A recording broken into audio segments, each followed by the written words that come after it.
This is me, fresh off the plane and stepping into the busy streets of Tokyo. I've got my bags, my dreams, and well, let's just say I'm figuring things out as I go. Exciting, right? I, on the other hand, have been planning this for months. I don't have everything figured out yet, but I planned a bit with GaijinPot so that I can make every yen count. Welcome to Japan. When moving to a new country, any country, whether you're here for work, study, or just want to experience life in the land of the rising sun, settling down can be tough, especially on a budget. Despite lower salaries, Japan's cost of living is surprisingly manageable. In fact, it's more than 50% lower than the average cost of living in the United States. It all depends on how you do it. Let's follow along with Regular Joe and Savvy Joe to see how the small changes and the decisions you make while setting up your life in Japan can affect convenience and the amount of money you spend as you go. So I booked a hotel for my first couple of weeks in Japan. Not bad, right? Well, that was until I realized I was burning through my savings. I walked into a real estate agency and they were happy to help me find a new home. That is, once I had a bank account, which I could open once I had an address. But I couldn't do that until I had a phone number, which I couldn't get until I had a bank account, which I couldn't get until I had an address. This time, I checked GaijinPot apartments before even landing in Japan. I found an affordable place that allowed for a short stay, and I could even pay for it with my credit card from home while I set up my Japanese bank account, phone number, and new official address. Instead of an expensive place in Tokyo, I found the perfect long-term apartment in Chiba Prefecture. It was bigger, cheaper, and only a train ride away from all my favorite places in Tokyo. The best part? I managed to negotiate no key money, deposit, or cleaning fees, all in English, thanks to GaijinPot Apartments. Finally, I moved into my cozy Tokyo apartment. I hit up IKEA and Nitori for all my furniture and electronics. The place is really starting to feel like home, but looking at my bank account, I've realized I'll only be eating natto for a while on my fancy new IKEA table that I can't even pronounce. New furniture is great, but I'm here to explore the country. I'm out most days, so all I really need is a nice, comfortable bed. I gathered most of my furniture from second-hand stores and Facebook groups like Sayonara Sales, as well as 100 yen shops for all the little things. I even scored some great deals on online shops like Jimoti, but you'll need a bit of Japanese for that. Setting up utilities was a nightmare. I spent all day glued to Google Translate, holding my phone up to the computer screen like I'm Indiana Jones deciphering a code while trying to figure out how to get my water, gas, and electricity running. Calling was even worse. The first Japanese phrase I learned was mo ichido because I had to repeat it 1,000 times.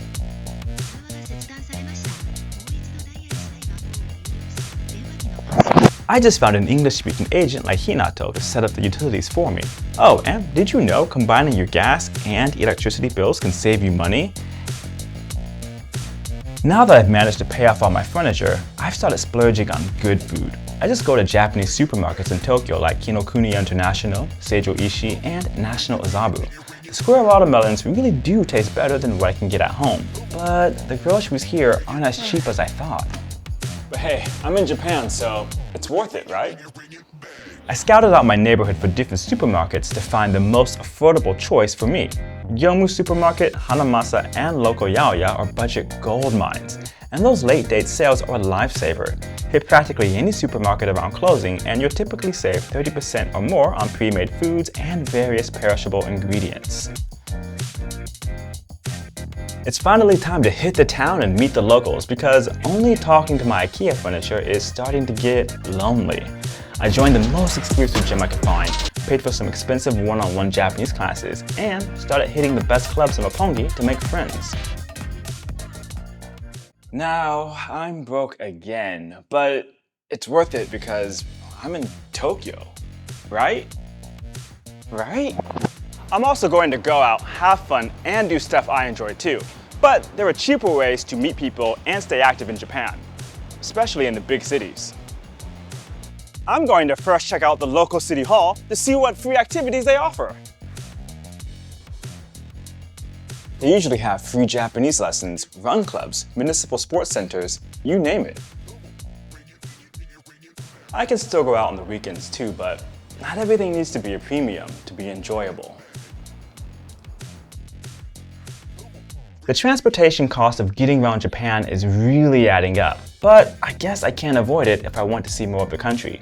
I keep my Suica topped up and rent a bike whenever I need it. It's pretty simple and convenient. Suica is convenient and it's definitely good to have some sort of IC card, but on top of that, I actually got a commute pass for getting to and from work and traveling because companies often cover this for you. Every stop from my station to my company's nearest station is covered, and thankfully, because I live out in Chiba, that includes a large variety of some of my favorite places. Even if I'm not traveling for work, I can use my commuter pass to explore all the stations in between. If I were you, I'd also switch to mobile apps for train passes. You'll get a slight discount on trains and buses, which really adds up to your savings over time. Also, why rent a bike when you can own? You can score a used bike for less than half the cost at recycling shops, or sometimes even completely free on Sayonara sales or other marketplaces where the original owner doesn't want to pay a fee to dispose of it. Living in Japan on a budget might sound tough, But it's a lot more doable with the right approach. Whether you're a regular Joe or a savvy Joe, it's all about making smart choices and knowing where to save and where to splurge. If you get lost along the way, GaijinPot is here to help. As foreigners who are living in Japan ourselves, we've got you covered, from finding affordable housing or a job to giving you insider tips on where to shop, eat, and live. Let us help you make the most of your Japan experience. Thanks for watching, and see you in Japan. Like, subscribe, and check out our other videos on living in Japan on a budget.